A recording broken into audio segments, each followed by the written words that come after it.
ओम शांति। 31 जनवरी 2025।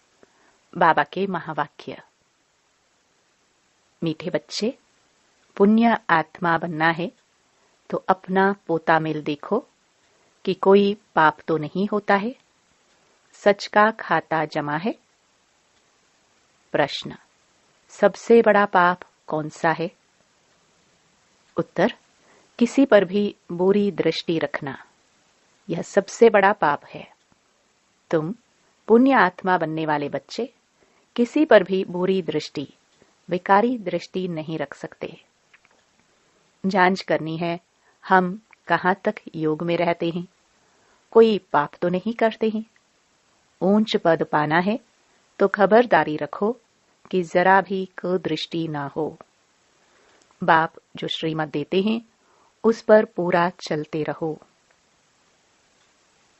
गीत: मुखड़ा देख ले प्राणी। ओम शांति। बेहद का बाप अपने बच्चों को कहते हैं, बच्चे अपने भीतर जरा जांच करो। यह तो मनुष्यों को मालूम रहता है कि हमने सारे जीवन में कितने पाप कितने पुण्य किए हैं। रोजाना अपना पोता मेल देखो, कितने पाप और कितने पुण्य किए हैं। किसको रंज नाराज तो नहीं किया। हर एक मनुष्य समझ सकते हैं हमने लाइफ में क्या क्या किया है, कितना पाप किया है, कितना दान पुण्य आदि किया है। मनुष्य यात्रा पर जाते हैं तो दान पुण्य करते हैं, कोशिश करके पाप नहीं करते हैं। तो बाप बच्चों से ही पूछते हैं, कितने पाप कितने पुण्य किए हैं। अभी तुम बच्चों को पुण्य आत्मा बनना है, कोई भी पाप नहीं करना है। पाप भी अनेक प्रकार के होते हैं। कोई पर बुरी दृष्टि जाती है तो यह भी पाप है। बुरी दृष्टि होती ही है विकार की, वह है सबसे खराब। कभी भी विकार की दृष्टि नहीं जानी चाहिए। अक्सर करके स्त्री पुरुष की तो विकार की ही दृष्टि होती है। कुमार कुमारी की भी कहां न कहां विकार की दृष्टि उठती है। अब बाप कहते हैं, यह विकार की दृष्टि नहीं होनी चाहिए, नहीं तो तुमको बंदर कहना पड़े। नारद का मिसाल है ना, बोला हम लक्ष्मी को वर सकते हैं। तुम भी कहते हो ना, हम तो लक्ष्मी को वरेंगे। नारी से लक्ष्मी, नर से नारायण बनेंगे। बाप कहते हैं, अपने दिल से पूछो कितने तक हम पुण्य आत्मा बने हैं। कोई पाप तो नहीं करते हैं, कहां तक योग में रहते हैं। तुम बच्चे तो बाप को पहचानते हो, तब तो यहां बैठे हो ना। दुनिया के मनुष्य थोड़े बाबा को पहचानेंगे कि यह बाप दादा है। तुम ब्राह्मण बच्चे तो जानते हो, परमपिता परमात्मा ब्रह्मा में प्रवेश होकर हमको अविनाशी ज्ञान रत्नों का खजाना देते हैं। मनुष्यों के पास होता है विनाशी धन, वही दान करते हैं। वह तो है पत्थर, यह है ज्ञान के रत्न। ज्ञान सागर बाप के पास ही रत्न है। यह एक एक रत्न लाखों रुपयों का है।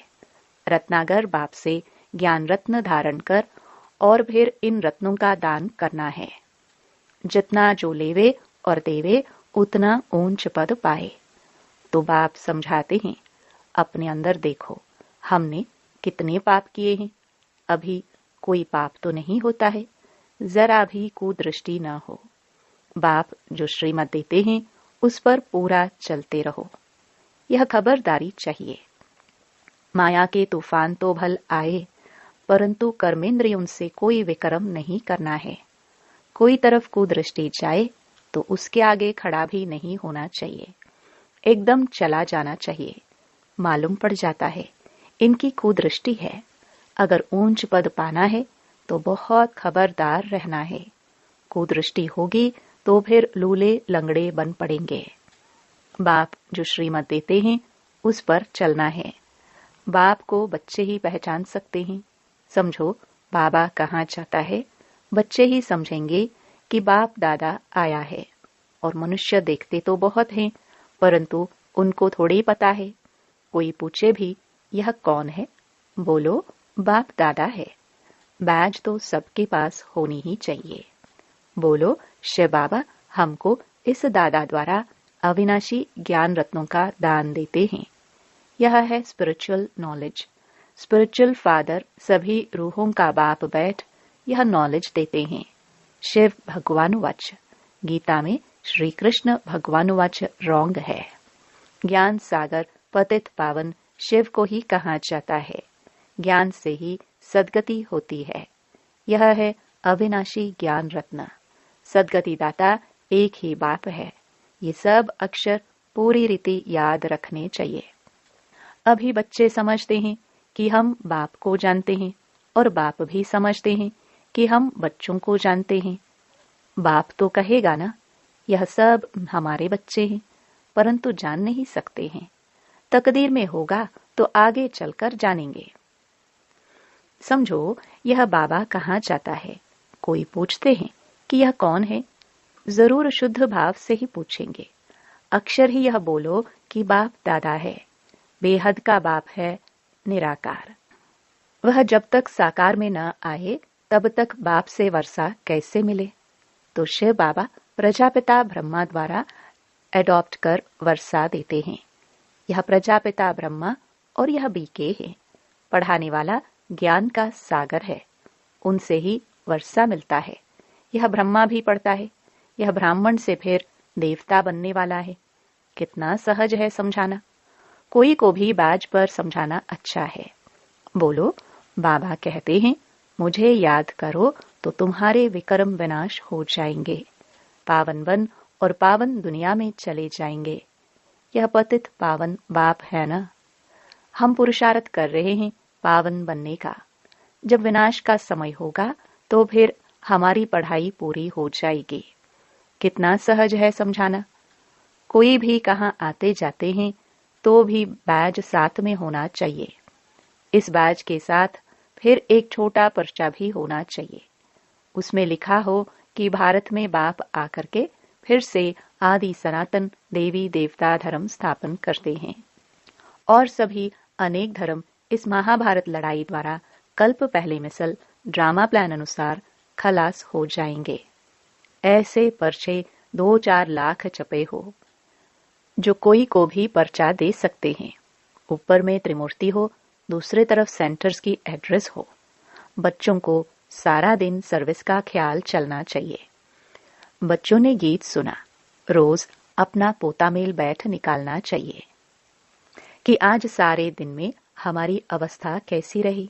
बाबा ने ऐसे बहुत मनुष्य देखे हैं जो रोज रात को सारे दिन का पोता मेल बैठ लिखते हैं, जांच करते हैं कोई खराब काम तो नहीं किया, सारा लिखते हैं।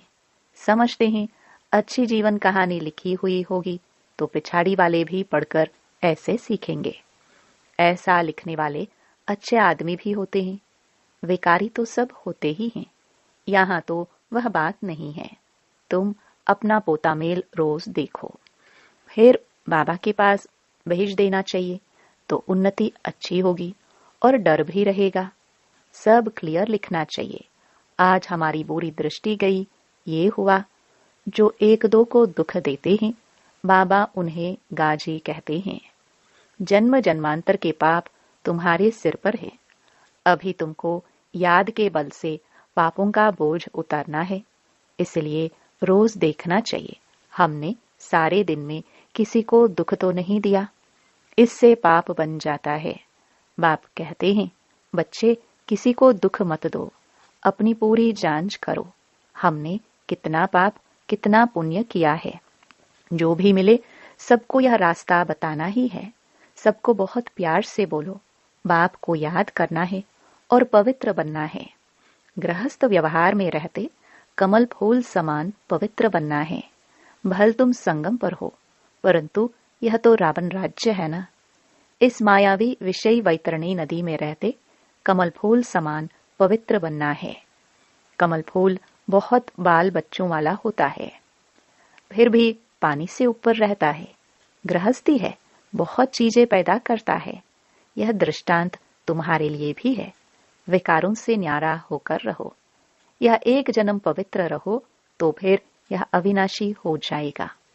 तुमको बाप अविनाशी ज्ञान रत्न देते हैं। बाकी तो सब हैं पत्थर। वो लोग तो भक्ति की ही बातें सुनाते हैं। ज्ञान सागर पतित पावन तो एक ही है। तो ऐसे बाप से बच्चों का कितना लव रहना चाहिए। बाप का बच्चों से, बच्चों का बाप से लव रहता है, बाकी और कोई से कनेक्शन नहीं। सौतेले वह हैं जो बाप की मत पर पूरा नहीं चलते हैं। रावण की मत पर चलते हैं तो राम की मत थोड़े ठहरे। आधा कल्प है रावण संप्रदाय, इसलिए इनको भ्रष्टाचारी दुनिया कहा जाता है। अब तुम्हें और सबको छोड़ एक बाप की मत पर चलना है। बीके की मत मिलती है सो भी जांच करनी होती है कि यह मत राइट है व रॉन्ग है। तुम बच्चों को राइट और रॉन्ग समझ भी अभी मिली है। जब राइटियस आए तभी राइट और रॉन्ग बताए। बाप कहते हैं, तुमने आधा कल्प यह भक्ति मार्ग के शास्त्र सुने हैं। अब मैं तुमको जो सुनाता हूँ यह राइट है या वह राइट है। वह कहते हैं ईश्वर सर्वव्यापी है। मैं कहता हूँ मैं तो तुम्हारा बाप हूँ। अब जज करो कौन राइट है। यह भी बच्चों को ही समझाया जाता है ना। जब ब्राह्मण बने तब समझे। रावण संप्रदाय तो बहुत हैं, तुम तो बहुत थोड़े हो। उनमें भी नंबरवार हैं। अगर कोई कुदृष्टि है तो भी उनको रावण संप्रदाय कहा जाएगा। राम संप्रदाय का तब समझा जाए जब सारी दृष्टि बदलकर दैवी बन जाए। अपनी अवस्था से हर एक समझ तो सकते हैं ना। पहले तो ज्ञान था नहीं, अभी बाप ने रास्ता बताया है तो देखना है। अविनाशी ज्ञान रत्नों का दान करता रहता हूँ। भक्त लोग दान करते हैं विनाशी धन का। अभी तुमको दान करना है अविनाशी धन का, न कि विनाशी। अगर विनाशी धन है तो अलौकिक सेवा में लगाते जाओ। पतित को दान करने से पतित ही बन जाते हो। अभी तुम अपना धन दान करते हो तो इसका एवजा फिर 21 जन्मों के लिए नई दुनिया में मिलता है। ये सब बातें समझने की हैं। बाबा सर्विस की युक्तियां भी बतलाते रहते हैं। सब पर रहम करो। गाया हुआ भी है, परमपिता परमात्मा ब्रह्मा द्वारा स्थापना करते हैं, परंतु अर्थ नहीं समझते। परमात्मा को ही सर्वव्यापी कह दिया है। तो बच्चों को सर्विस का शौक बहुत अच्छा रखना है। औरों का कल्याण करेंगे तो अपना भी कल्याण होगा। दिन प्रतिदिन बाबा बहुत सहज करते जाते हैं। यह त्रिमूर्ति का चित्र तो बहुत अच्छी चीज है। इसमें शिव बाबा भी है, फिर प्रजापिता ब्रह्मा भी है। प्रजापिता ब्रह्मा कुमार कुमारियों द्वारा फिर से भारत में 100% पवित्रता, सुख, शांति का दैवी स्वराज्य स्थापन कर रहे हैं। बाकी अनेक धर्म इस महाभारत लड़ाई से कल्प पहले मुआफिक विनाश हो जाएंगे। ऐसे ऐसे पर्चे चपवा कर बांटने चाहिए। बाबा कितना सहज रास्ता बताते हैं। प्रदर्शनी में भी पर्चे दो। पर्चे द्वारा समझाना सहज है। पुरानी दुनिया का विनाश तो होना ही है, नई दुनिया की स्थापना हो रही है। एक आदि सनातन देवी देवता धर्म की स्थापना हो रही है। बाकी ये सब विनाश हो जाएंगे कल्प पहले मुआफिक। कहाँ भी जाओ पॉकेट में भी पर्चे और बैजेस सदैव पड़े रहे। सेकंड में जीवन मुक्ति गाई हुई है। बोलो यह है बाप, यह दादा। उस बाप को याद करने से यह सत्युगी देवता पद पाएंगे। पुरानी दुनिया का विनाश, नई दुनिया की स्थापना, विष्णुपुरी नई दुनिया में फिर इन्हों का राज्य होगा। कितना सहज है। तीर्थों आदि पर मनुष्य जाते हैं, कितने धक्के खाते हैं। आर्य समाजी आदि भी ट्रेन भरकर जाते हैं। इसको कहा जाता है धर्म के धक्के। वास्तव में है अधर्म के धक्के। धर्म में तो धक्के खाने की दरकार नहीं है। तुम तो पढ़ाई पढ़ रहे हो। भक्ति मार्ग में मनुष्य क्या क्या करते रहते हैं। बच्चों ने गीत में भी सुना कि मुखड़ा देख ले प्राणी। यह मुखड़ा तुम्हारे सिवाय तो कोई देख नहीं सकते हैं। भगवान को भी तुम दिखला सकते हो। यह है ज्ञान की बातें। तुम मनुष्य से देवता, पापात्मा से पुण्य आत्मा बनते हो। दुनिया इन बातों को बिल्कुल नहीं जानती। ये लक्ष्मी नारायण स्वर्ग के मालिक कैसे बने, यह किसी को पता नहीं है। तुम बच्चे तो सब जानते हो। किसको बुद्धि में तीर लग जाए तो बेड़ा पार हो जाए। अच्छा, मीठे मीठे सिखिलते बच्चों प्रति माता पिता बाप दादा का याद प्यार और गुड मॉर्निंग। रूहानी बाप के रूहानी बच्चों को नमस्ते। धारणा के लिए मुख्य सार। पहला, अगर विनाशी धन है तो उसको सफल करने के लिए अलौकिक सेवा में लगाना है। अविनाशी धन का दान भी जरूर करना है। दूसरा, अपने पोतामेल में देखना है कि हमारी अवस्था कैसी है। सारे दिन में कोई खराब काम तो नहीं होते हैं, एक दो को दुख तो नहीं देते हैं, किसी पर कुदृष्टि तो नहीं जाती है। वरदान, डबल लाइट बन सर्व समस्याओं को हाई जंप दे पार करने वाले तीव्र पुरुषार्थी भव। सदा स्वयं को अमूल्य रत्न समझ बाप दादा के दिल की डिब्बी में रहो, अर्थात सदा बाप की याद में समाये रहो, तो किसी भी बात में मुश्किल का अनुभव नहीं करेंगे। सब बोझ समाप्त हो जाएंगे। इसी सहज योग से डबल लाइट बन पुरुषार्थ में हाई जंप देकर तीव्र पुरुषार्थी बन जाएंगे। जब भी कोई मुश्किल का अनुभव हो तो बाप के सामने बैठ जाओ और बाप दादा के वरदानों का हाथ स्वयं पर अनुभव करो। इससे सेकंड में सर्व समस्याओं का हल मिल जाएगा। स्लोगन, सहयोग की शक्ति असंभव को भी संभव बना देती है। यही सेफ्टी का किला है। अपनी शक्तिशाली मनसा द्वारा सकाश देने की सेवा करो। समय प्रमाण चारों ओर सकाश देने का, वाइब्रेशंस देने का, मनसा द्वारा वायुमंडल बनाने का कार्य करना है। अभी इसी सेवा की आवश्यकता है। जैसे साकार रूप में देखा, कोई भी ऐसी लहर का समय जब आता था तो दिन रात सकाश देने, निर्बल को बल भरने का अटेंशन रहता था। समय निकाल आत्माओं को सकाश देने की सेवा चलती थी। ऐसे फॉलो फादर करो। ओम शांति।